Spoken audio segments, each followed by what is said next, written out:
सीधे चलते हैं नरेंद्र मोदी की चाय की चौपाल में, जहां पर नरेंद्र मोदी अब से कुछ ही देर मोदी जी में नमस्कार।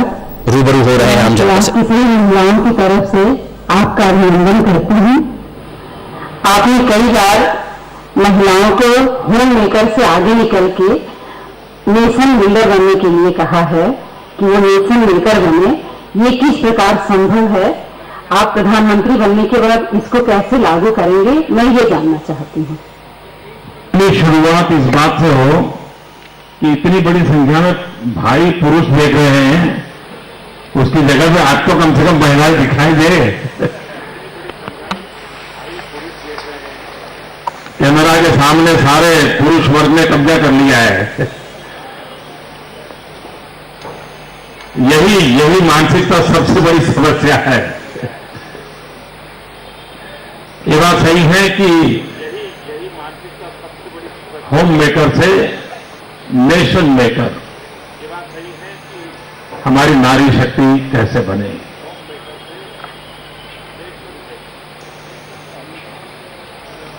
वैसे आज जो नारी की भूमिका है उसमें भी नेशन बिल्डिंग का बहुत बड़ा काम हो ही रहा है, इसका हम इनकार नहीं कर सकते।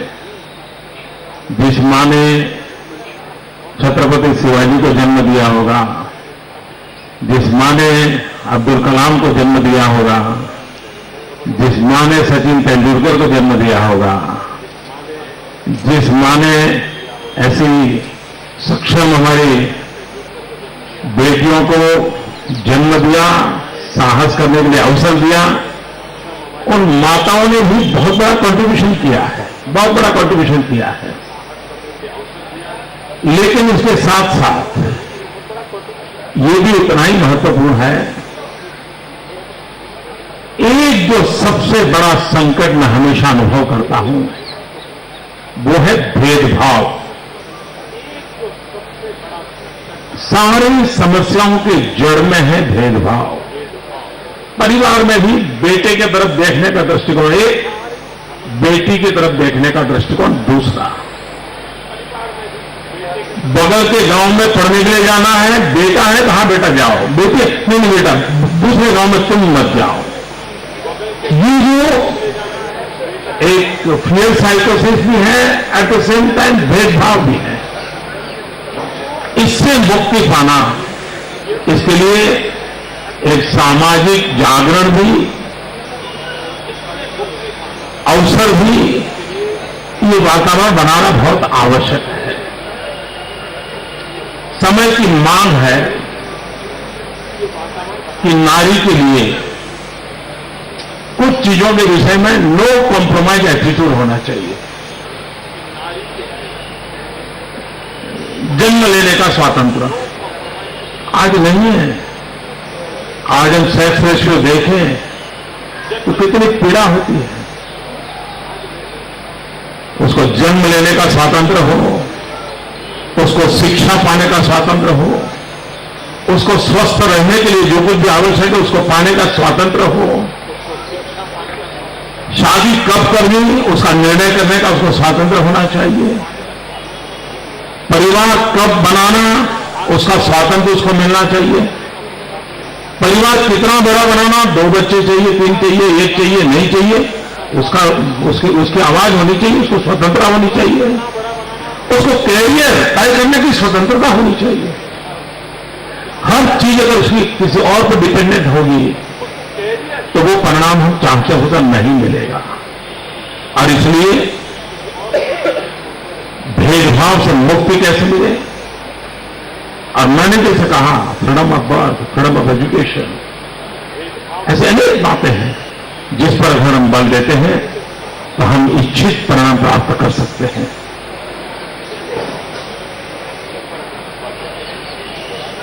एंकर को नेक्स्ट प्लेस।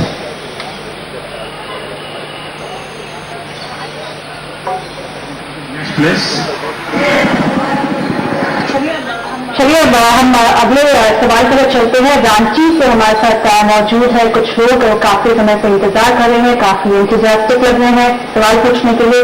चलते हैं रांची।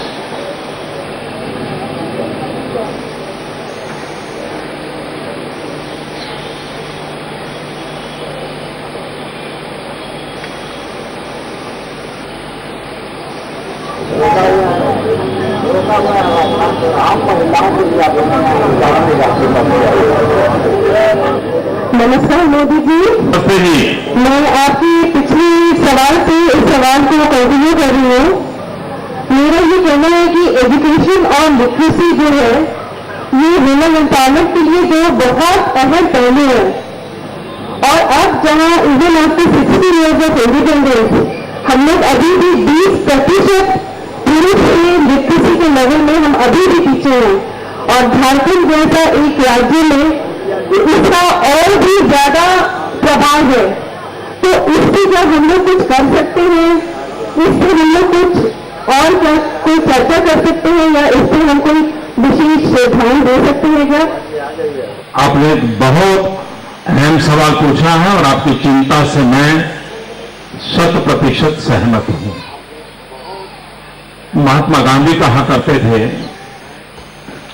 कि एक बेटा पढ़ता है तो एक व्यक्ति पढ़ता है, लेकिन अगर एक बेटी पढ़ती है तो 2 परिवार पढ़ते हैं, 2 परिवार शिक्षित होते हैं।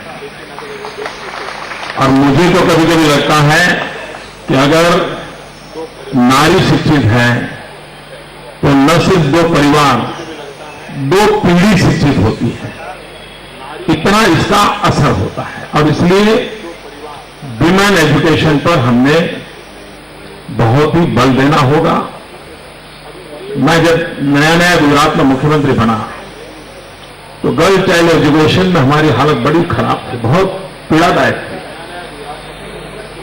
पहले वर्ष में मन में ठान ली कि हम कुछ करेंगे। इतने साल हो गए, 10-12 साल हो गए मुझे, हर वर्ष 13, 14, 15 जून, जबकि मेरे यहां टेम्परेचर 45 डिग्री होता है, घर के बाहर निकलना मुश्किल होता है, मैं उन गांवों में जाता हूं जहां एजुकेशन कम है। सारे मेरे मिनिस्टर्स भी जाते हैं, सारे आईएएस आईपीएस अफसर भी जाते हैं, करीब हमारे 1000 लोगों की मेन टीम हम गांवों में जाते हैं। 3 दिन हम गांव में रहते हैं, और मैं गांव जाकर के कहता हूं कि मैं आज भिक्षा मांगने आया हूं, और भिक्षा में आप मुझे अपनी बेटी को पढ़ाने का वचन दीजिए, और मुझे आपकी बेटी सुपुर्द करो, मैं उसको स्कूल ले जाऊंगा। ये मैं लगातार कर रहा हूं पिछले 12 साल से। हमने इसको मिशन मोड पे करना पड़ेगा। एक बार मेरे साथ बड़ा विचित्र अनुभव आया। मैं द्वारिका के पास के गांव में गया था, तो सब महिलाएं आई थी, मैं तो बच्ची को शिक्षा में पढ़ाने के लिए कोशिश कर रहा था। तो मैंने पूछा, आप से शिक्षित महिलाएं कितनी है? तो कई लोगों ने मुंडी नीचे कर दी, लेकिन 80-90 साल की 2-3 महिलाएं थी जिन्होंने हाथ ऊपर किया, हम पढ़ी लिखी है। मैंने कहा, आप पढ़ी लिखी हैं और आपकी बहू अनपढ़, ऐसे क्यों? 40-45 साल की आपकी बहू अनपढ़ है और आप पढ़ी लिखी है। उन्होंने बड़ा मजेदार कहा, उसने कहा कि मेरा जो मायका है वो गायकवाड़ स्टेट का था, और हमारे यहां उस समय गायकवाड़ का जब राज था तो गर्ल चाइल्ड एजुकेशन कंपलसरी था, और अगर हमारे पिताजी नहीं पढ़ाते थे तो 1 पैसा दंड होता था। और इसलिए बोले हम 80-90 वाले हैं जो पढ़े लिखे हैं, लेकिन हमारी बहुएं जो है वो आजादी के बाद पैदा हुई है, वो अनपढ़ है। तो हमें जितना बल देना चाहिए। कुछ चीजें ऐसी, जब मैं गुजरात में मेरा अपना अनुभव शेयर करता हूं, मैंने देखा कि बच्चियां 3री-4री कक्षा में आके स्कूल छोड़ कर देती है, पढ़ना छोड़ कर देती है। ध्यान में आया कि बेटी 3-4 साल की उम्र 3री-4री कक्षा में आती थी, काफी पुरुष की जगह नहीं होता उसका, बड़ी समझदार और तेज होती, उसको समस्याएं समझ आती थी। ध्यान में आया कि बच्चियों के लिए अलग टॉयलेट नहीं होने के कारण वो बच्चियां स्कूल छोड़ देती थी। अब ये छोटी छोटी चीजें हैं, अगर इस पर हम ध्यान दें, और मैंने तो गुजरात में एक बड़ा अभियान चलाया टॉयलेट बनाने का स्कूलों में बच्चियों के लिए अलग, उसका हमें परिणाम भी मिला। और इसलिए एजुकेशन में दूसरा एजुकेशन में भी हमने और भी अवसर देने चाहिए। सिर्फ उसको लिखना पढ़ना आ जाए इतना इनफ नहीं है, उसको स्किल डेवलपमेंट होना चाहिए, उसको टेक्निकल एजुकेशन के लिए प्रमोट करना चाहिए। शायद रिसर्च के फील्ड में अगर महिलाएं एंट्री करें, यहां है रिसर्च के फील्ड में महिलाएं एंट्री करें, अद्भुत परिणाम दे सकती है।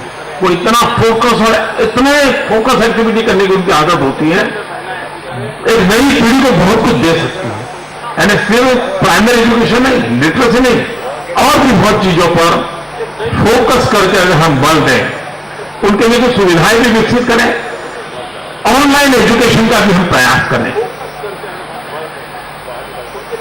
जो 40 पार कर गई हैं लेकिन पढ़ नहीं पाई हैं, उनके लिए भी हम महिलाओं को जोड़े नहीं।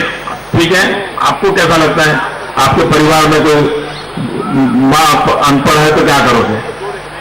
ये ठीक नहीं, आप पढ़ाइए। तो क्या हमने एक बार जेल में देखा कि जेल में कितने अनपढ़ लोग हैं, देखो कोशिश की तो, और जो कैदी थे उन्होंने भी जिम्मा लिया और वो पढ़ाना शुरू किया। यानी एक व्यापक रूप से वायरल इफेक्ट के साथ इस काम को हमने आगे बढ़ाना चाहिए। तो ये बात सरकार के तहत सिर्फ कानून बनाने से नहीं होती है, व्यवस्थाएं विकसित करनी होती हैं। और दूसरा विषय है क्वालिटी ऑफ द टीचर। हमारे देश में वो पहले डॉक्टर बनना चाहता है, फिर इंजीनियर बनना चाहता है, कुछ और बनना चाहता है, कुछ नहीं बनता है तो चलो यार टीचर बन जा। ये गिरावट नहीं आनी चाहिए। टीचिंग प्रोफेशन भी बहुत ही प्रतिष्ठा वाला है, ये किया जा सकता है अगर उस माहौल को हम पकड़ते हैं। टीचर्स ट्रेनिंग के लिए स्पेशल एनवायरनमेंट क्रिएट किया जाता है तो बेस्ट टीचर भी हमें मिल सकते हैं। आज विमेन टीचिंग प्रोफेशन में बहुत बड़ी मात्रा में आ रही है और इसलिए अब सरल हो गया है। विमेन एजुकेशन को बल देने का एक सुविधा ये बड़ी है कि बहुत बड़ी मात्रा में प्राइमरी एजुकेशन में विमेन टीचर्स की संख्या बहुत बढ़ रही है। ये अपने आप में अच्छा सिम्टम्स है। इसको कैसे हम कोरिलेट करें, हमें परिणाम मिलेगा।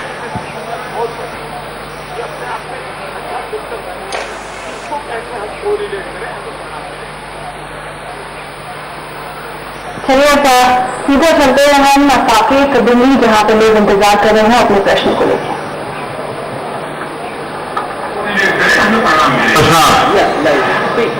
नमस्कार मोदी जी, मैं प्रेरणा शर्मा बोल रही हूँ select city walk mall, select city walk mall south Delhi से। मैं आपकी चाय की चर्चा पे अभी ज्वाइन कर रही हूँ। Today I want to ask you a question about the safety and security of women in our country. पिछले कुछ सालों में हम देख रहे हैं कि महिलाओं के प्रति बलात्कार की बहुत सारी दुर्घटनाएं हो चुकी हैं। Even though laws are in place, loads of things are being done, it's still not sufficient because every day we hear of women being raped or women being molested. So I'd like to ask you कि क्या इस समस्या का कोई ठोस समाधान है और do we as Indian women have to live in fear forever? हर समस्या का समाधान होता है, इरादा चाहिए, नियत चाहिए। कुछ चीजें हैं जिसको हम रास्ते निकाल सकते हैं। जैसे हमारे देश में एनसीसी का नेटवर्क है, क्यों ना हम तय करें कि एनसीसी नेटवर्क में 50% विमेन कैडेट होंगे ही होंगे। देखिए माहौल बदलना शुरू होगा, पुलिसिंग में भर्ती उसके काम बढ़ेगी, लीगल प्रोफेशन में जितनी ज्यादा मात्रा में विमेन आए हमने कोशिश करनी चाहिए। उससे अवेयरनेस का लेवल बहुत बढ़ता जाएगा। दूसरा, पुरुषों के सामने ये बात आनी चाहिए, बार बार आनी चाहिए और उनको हर पल कोई भी पुरुष पाप करता है तो हर पुरुष को उसकी शर्मिंदगी होनी चाहिए। आज क्या होता है, उसने किया, ये उसने किया, उसे नहीं चलेगा। पूरे पुरुष आलम को फील होना चाहिए ये मेरी बिरादरी में पाप कर रहा है। जहां तक ये हम सेंसिटाइज नहीं करते हैं, और कभी कभी जो बयानबाजी होती है तो बड़ी पीड़ा होती है। कोई कपड़ों पे बोल देता है, कोई इधर बोल देता है। मुसीबत की जड़ जो है उस मर्द के सामने आवाज उठनी चाहिए, उसको मर्द कहलाने का अधिकार नहीं है। दूसरा, बातों से नहीं होता है। देखिए कैसे देश को मिसगाइड किया जा रहा है। पिछले बजट में भारत सरकार ने निर्भया कहकर के 1000 करोड़ रुपीस का बजट दिया विमेन सेफ्टी के विषय को लेकर। आज मुझे दुख के साथ कहना है, मेरी जानकारी है 1000 करोड़ में से 1 रुपया खर्च नहीं हुआ है।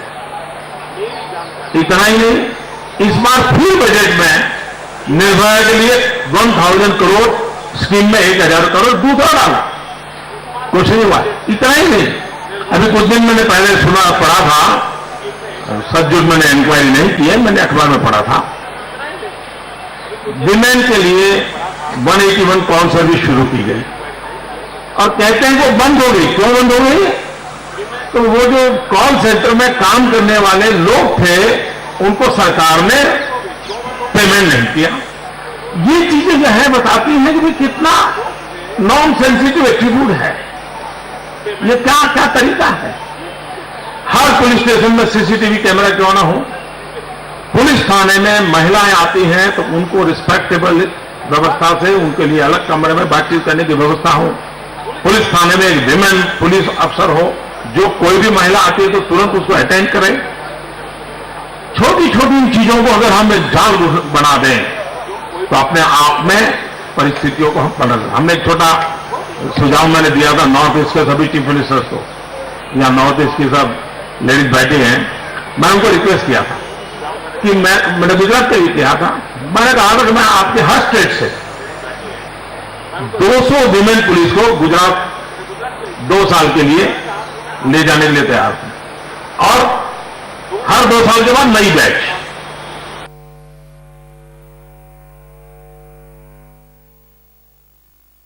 एजुकेशन के लिए, at the same time north east के टूरिज्म के लिए, at the same time police के मोरल को हाई करने के इस पाने प्रयोगों का कितना बड़ा फायदा हो सकता है। खैर हमारे नॉर्थ ईस्ट के मित्रों ने मुझे अभी तक उसके लिए कोई रिस्पॉन्ड नहीं किया है। कहने का तात्पर्य है कि हम इन सारे विषयों को अगर योजना तरीके से करें, कानून है लेकिन कानून से भी बढ़कर बात होती है नीयत की। अगर नीयत है तो स्थितियों को लिए और स्पीड जस्टिस जब होगा ना तो थोड़ा भय पैदा होगा। तो मोदी की चाय पर चर्चा का दूसरा चरण चल रहा है। मोदी ने कहा है कि महिलाओं को घर के निर्माण के साथ साथ अब राष्ट्र निर्माण में भी अहम भूमिका निभानी चाहिए। छोटा सा ब्रेक लेंगे, फौरन हाजिर होंगे।